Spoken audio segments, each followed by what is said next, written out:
For this example, we want to solve the equation cosine of 2x plus sine of x is equal to 0 for x from 0 to 2 pi. So with this case, hopefully you all can tell that after having spent a couple sections working with things like them, that double angle there, well, it can be worked with, but it's inconvenient.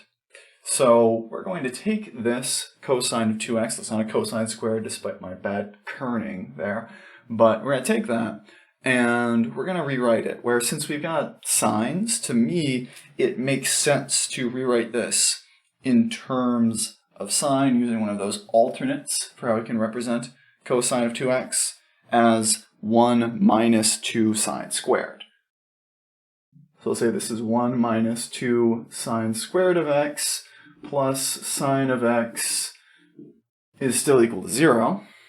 Not much better.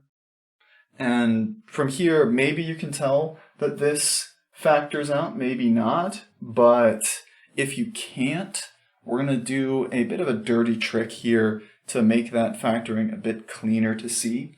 What we're going to do is multiply this whole thing through by -1, where if you multiply 0 times -1, you still get 0, but pulling that through, that minus 2 sine squared becomes a positive 2 sine squared of x.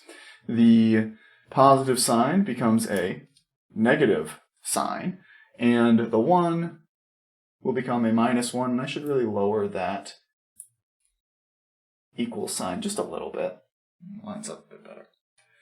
But from here, hopefully the factoring is a bit cleaner to see, that we can pull this whole thing apart into a 2 sine x plus 1 times a sine x minus 1, where it's still equal to 0.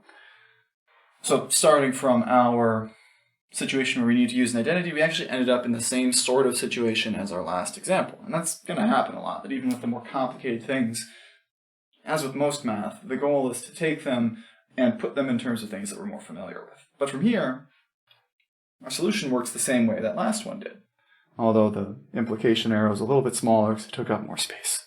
But we have that either 2 sine of x plus 1 can equal 0, or sine of x minus 1 can equal 0, which I'll write as sine of x equals 1, just because it's a little bit cleaner. Where what this says is that either sine has to be -1/2 or sine has to be 1. Where if we want sine to be -1/2, that means we need to be on the negative side of that y-axis. That's in quadrants 3 or 4, which will occur at values of form, get rid of that dot, 7 pi over 6 and 11 pi over 6, while x is only 1 along the y-axis, and particularly along the positive y-axis. So x has to be pi over 2, sine is positive along the positive y-axis, not x. Completely different story. But these are our 3 potential solutions, at least in terms of our restricted domain.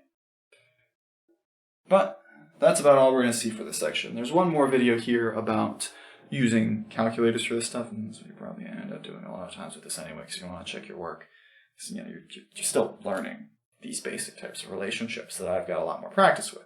Right? We're not at the point where this stuff's all memorized just yet. It'd be cool if we were. It'd make my job real easy, but I know this takes a while. In any case, if you want to check the calculator stuff, there's that other video for that you can give a look at. But beyond that, that's all we're getting for this unit. So, good luck finishing up. Good luck getting ready for the exam.